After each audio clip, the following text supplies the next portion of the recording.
동화구연이란 무엇일까?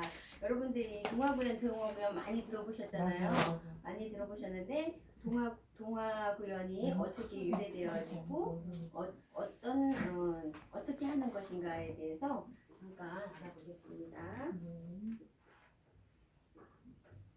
자, 이거는 제 프로필이에요. 근데 사실은 여기 있는 거는 신경 안 쓰셔도 돼요. 왜냐면은 제가 첫날에 그랬잖아요. 저는 배우고 싶은 것도 많고 공부하고 싶은 것도 많고 그래서 그 또 아이들을 가르치고 있으니까 이것이 여기에 연결될 수 있을까? 뭐 이런 생각으로 그냥 배우는 거 좋아해서 무조건 배웠어요. 언젠가는 내가 배워놓고 준비하고 있으면 사용될 때가 있겠지.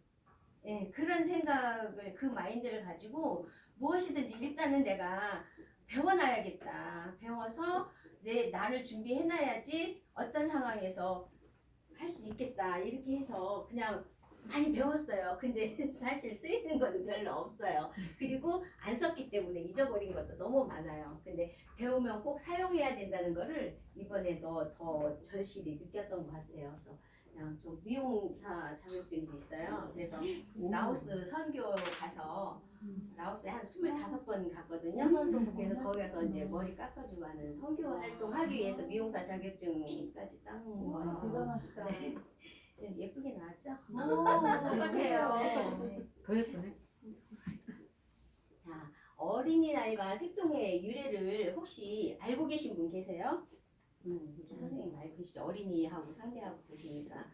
한국에서 어린이라는 단어를 맨 처음 사용한 사람은 밀당 최남선 선생님 많이 들어보셨죠? 그리고 어린이라는 말을 본격적으로 사용한 사람은 방정환 선생님이래요. 우리 어린이에 대한 노래 많이 지시고 시도 많이 지시던 소파 방정환 선생님이 그리고 저는 색동회 소속이 되어 있어요. 사단법인 색동회. 근데 옛날에는 색동 어머니회라고 그랬어요. 근데 지금은 이제 색동회라고 하는데 색동회는 1923년 어린이 문화 운동의 선구 단체로 어린이 운동가이며 아동 문화가이신 방정환 선생님이 만드셨고요.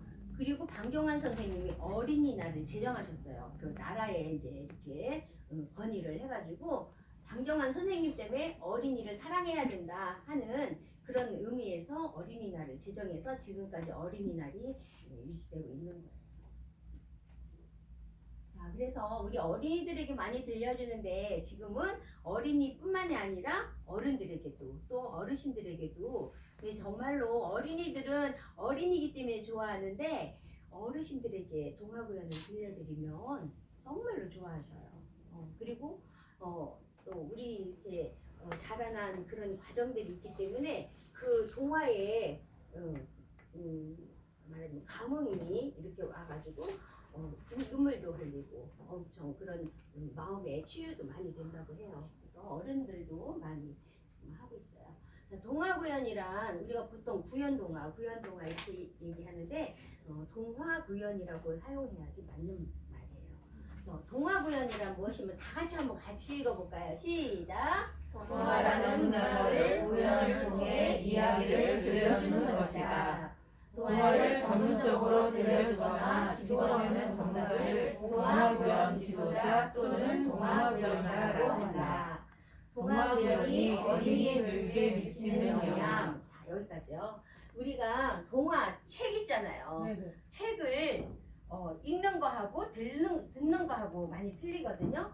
이제 동화라는 그 문학을 구연이라고 입구자에 연기하는 그 연자에 그래서 입으로 연기를 하는 거예요.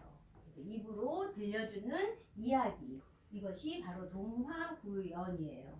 그리고 동화를 더 전문적으로 이렇게 들려주거나 동화구연 지도사라 이런 얘기 많이 하죠. 그래서 동화구연 지도사 또 동화구연가라고 이렇게 이야기를 하고 있어요.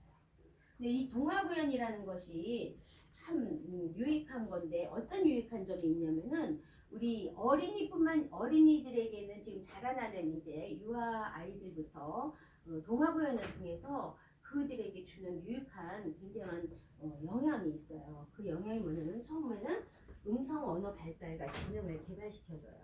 이건 뭐냐면은 아이들이 이 동화를 통해서 그 표현력이 생기는 거예요. 의성어, 의태어 이런 것들이 많이 있잖아요. 그런 것들을 통해서 여기 이제 다 이게 통틀어서 같은 내용들이에요. 상상력도 생기고 추리력도 생기고 그다음에 모든 사물에 대한 친근감. 왜냐면 동화에는 풀도 나오죠, 과일도 나오죠, 동물도 나오죠, 그렇죠? 벌레도 나오죠. 또 어떤 동화는 또 귀신도 나와요. 그런 여러 가지에 대한 친근감을 갖게 하는 그런 역할을 하고 있고요. 그다음에 풍부한 표현력이 생겨요. 이런 거. 어떻게 이런 거 아이들이 동화 구연을 통해서 그 제스처라든지 아니면 감정이라든지 이런 표현력이 굉장히 발달하게 돼요. 그래서 그냥 책만 읽는 아이하고 직접 동화를 구연으로 하는 아이하고의 그 모습을 보면요, 그 언어 생활하는 거라든지 그 표현 생활하는 이런 모든 것들이 굉장히 많이 차이 나는 것을 볼 수가 있어요. 그다음에 정신적 활동의 넓은 무대가 여러 책을 또 여러 사람의 이야기를 듣고 접하니까 한 곳에 구속되어져 있는 것이 아니라 넓은 세계를 바라볼 수 있고 또 넓은 것들을 접할 수 있는 좋은 기회가 되는 거예요. 그래서 동화 구연을 한 아이들을 보면은 굉장히 활발하고 적극적이고 그다음에 감성적이고 모든 사람에게 또 배려하는 이런 모습들을 가지고 있을 수 있다는 거예요. 동화 구연 너무 좋은 것 같아요. 동화 구연의 필요성이 여기에서 들려주는 것처럼 동화 구연은 감성 표현이 곁들여 있잖아요. 그렇죠? 그냥 책을 읽는 것보다 이야기를 할 때 제가 그냥 이거 원고 보고 그냥 물물물물물 읽는 것보다 그냥 이렇게 여러분들에게 이렇게 이야기를 할 때는 눈도 마주치고 눈웃음도 치고 또 제스처도 해가면서 이렇게 하니까 감성을 표현할 수가 있어요. 그래서 감성 표현을 곁들이는데 혼자 읽었을 때 그 책을 혼자 읽었을 때 이해도는 60% 정도밖에 안 됩니다. 그런데 그 이야기를 구연자가 들려주었을 때는 이해도가 90%가 됩니다. 근데 여기 한 가지 빠진 게 있어요. 뭐가 빠졌냐면은 내가 동화를 구현했을 때 그때는 이해도가 100%입니다. 그렇다는 거예요. 우리가 이렇게 공부를 했잖아요. 공부를 하고 적으면 30%, 그거를 외우면 60%, 그것을 발표하거나 가르치면 100%, 이런 이야기 있잖아요. 똑같아요. 아이들에게도.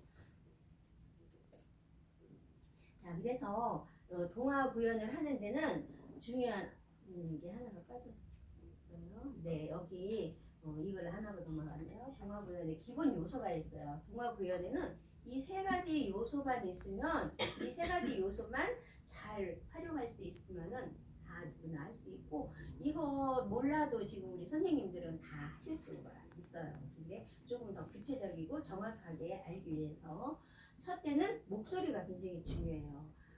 저는 어렸을 때 성우가 되는 게 꿈이었어요.